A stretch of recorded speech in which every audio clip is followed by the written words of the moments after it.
Hey, this is attorney Elizabeth Potts-Weinstein, and today we're going to be talking about how to get a business address for your new business. So when you start a new business, there's a zillion places where you have to put down an address, and maybe you don't want to use your home address. I'm assuming you don't want to use your home address, but you can use your home address. Maybe it is more complicated than that because maybe your landlord isn't cool with you using it as an address. Maybe you're not allowed to run a business from home in your city. There could be issues with it. And also you just want to protect your privacy. So you want a business address to use for your business. Now, the first thing we need to look at is there's two kinds of addresses. There's a business mailing address and a business physical location address. Sometimes instead of calling it physical location, it's called domicile. So here's the thing, is that the mailing address, you have tons of options. We're going to go through all of them now from cheapest to most expensive. But for the physical location address or your domicile address, depending upon which form you're filling out, that address has a bit more rules. And we're going to talk a little bit about that. So first, let's go into what are your options to get a business mailing address. So the first option, and this is all for in the United States, is a PO box, a post office box at the post office. This is the least expensive option. Well, besides just using your home address, obviously. But this is the least expensive option. And for a lot of you, it's going to work out really well. You just go to your local post office or you go on to the post office's USPS.gov's website and you get the post office box there. Some places you have to go in there and get a key and pay a deposit. Sometimes it's just a code. Everywhere's a little different. Now, some post offices, you can pay a little extra to get a street address. That street address many times does not qualify as a physical location address, but it does mean that you can get like other packages there because they don't have to just be packages that are being delivered by the post office. Now, downsides to getting the post office address. I mean, the upside is it's the cheapest and kind of the fastest in a lot of ways. The downside is that you have to go get the stuff in person. So if you travel all the time, if the nearest post office is really far away, etc., that may not work very well for you. You're going to have to go there in person and pick it up. And then, of course, this isn't your physical location address. Now let's go to the second thing. This is the UPS store. So UPS stores are in tons of different places, and UPS stores are more expensive than a PO box, but you can get packages there, right? And that is one of the big advantages. Obviously, you can get packages to the USPS. If you have one that has a street address, you can get other packages besides USPS packages. But a UPS store, you have a lot more options. And then, of course, it's a UPS store, so you can get something notarized, and you can ship packages for there and all kinds of stuff. However, they are more expensive. Also, I'm not going to say all, but most UPS stores, you have to go there in person to pick up the stuff. A lot of times they can notify you if you have something, but they're not going to open the things up necessarily, they're just notifying you that you have to come. So you still have to go there in person. So if you're traveling all the time, not the best solution. So now let's look at number 3. And this is the one that I use personally. This is having a virtual mailbox. So the virtual mailbox still is a physical thing. Typically how it's done is there's some sort of online system. I recommend Anytime Mailbox. I am an affiliate of them. I have a link down below if you want to use them and support the channel. But there's also a lot of other virtual mailbox, and you can Google that. The idea of virtual mailbox is that while it is a physical location somewhere, there's an address somewhere where there's people that work who run a mailbox store. It's usually not it's not a UPS store. It's like a mom and pop kind of mailbox store is usually what it is. They are getting your mail and you have a virtual box there, and they will scan the outsides of it so you can see, do I actually want to go pick up that mail and want to just tell them to shred it or tell them to recycle it or put it in the trash? That's really, really good if you travel a lot or you just don't want to have to go to the post office box all the time.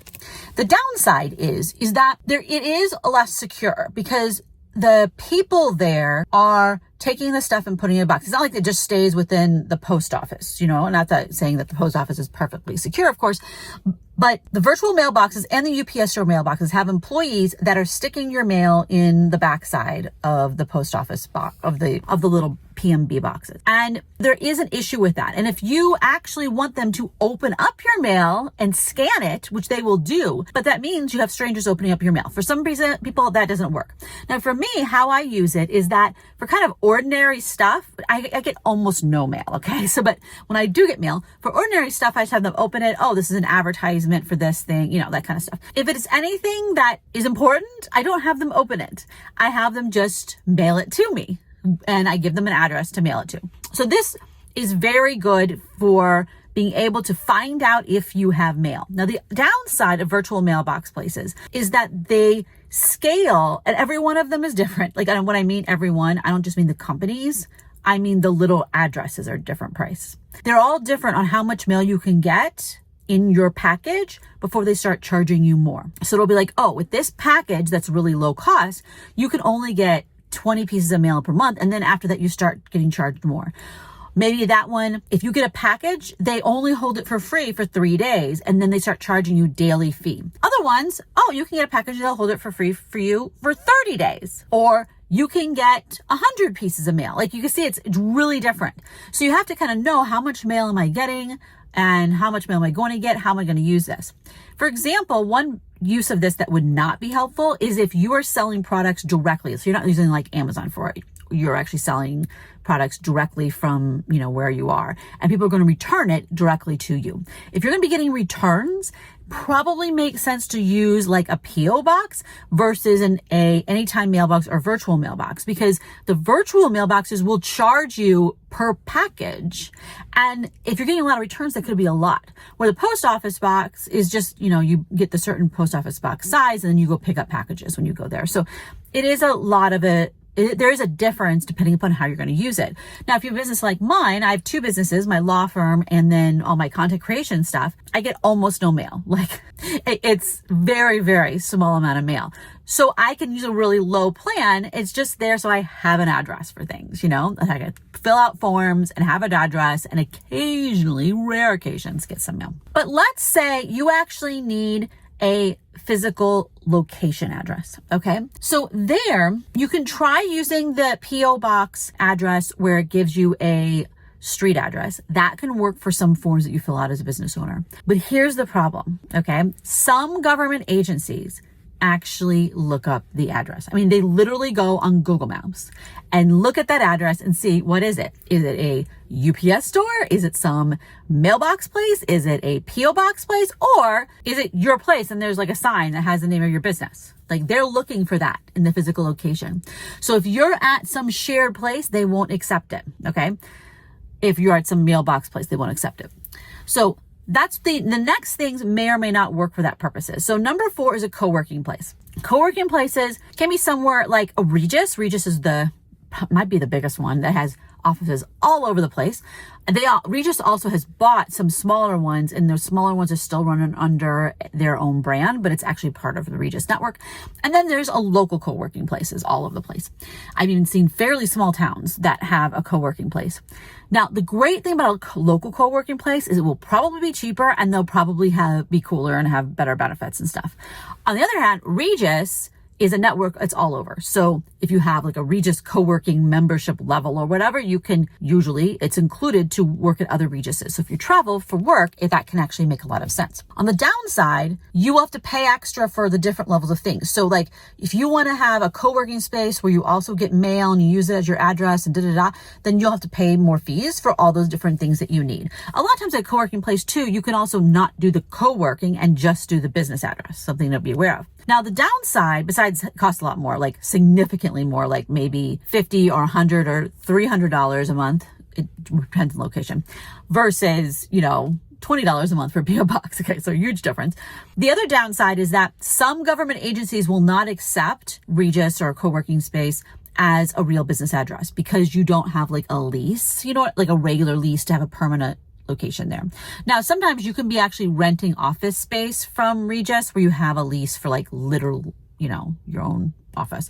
I'm not talking about that. I'm talking about more co-working or where you just get a business address because you're not actually physically there. Like, you, human person, don't seriously go there every day unless you do. And then you have something to prove that, you know what I mean? So for example, in California, if you want to get a sales tax permit, then you have to give them a real physical location address. They don't take Regus. The last I heard. The United States Patent and Trademark Office, for their domicile, they will not take, a UPS store, whatever. They look it up. They reject that part. You have to give them a physical location address for your domicile. Side note, the trademark office, the domicile is not public address. So a lot of times we just use a home address for that. Other places that are going to want a business location address, typically when you file your formation documents, LLCs or corporations, not all of them need it, but some states do. So the bank will want to know your real address. The IRS will want to know your real address. Now, sometimes you can get away with using a virtual mailbox or something for it and it'll be fine, but just be aware it may not work. So the last option is to actually rent space, right? So renting an office, renting a warehouse, renting an industrial space. And obviously way more expensive, but you can get all kinds of benefits such as a place to physically work and an actual physical location for customers or clients to show up, depending upon the kind of lease and the kind of place it is, and also a place for you to get mail and send mail and, get your business license, you can put that address down and everything. So which one should work for you? It really depends on the kind of business you have. And you have to really think about how much mail am I going to get? How many packages am I going to get? What forms do I need to fill out? For most little small businesses that are starting a business to do, sell stuff on Amazon or to do coaching or consulting or to write ebooks, getting a virtual mailbox or even a PO box will actually work for almost everything. But if you're selling products directly and you're getting returns back directly, you're going to need to look for a package where you can get a bunch of packages back. Now, sometimes you might be selling products and you can use a warehousing service that will process the return. So it really depends on the specific way you're setting up your business, okay? But for most people, starting out with a PO box or starting out, if you're okay with picking stuff up in person or using a virtual mailbox service, I recommend Anytime Mailbox, which is what I use personally, and I'm also affiliate. That can be the best way to get started, and then you can always upgrade later to something more expensive. So again, this is attorney Elizabeth Potts-Weinstein. If you have any questions about getting an address for your business, feel free to leave them in the comments below, and I will talk to you all next time. Thanks, bye-bye.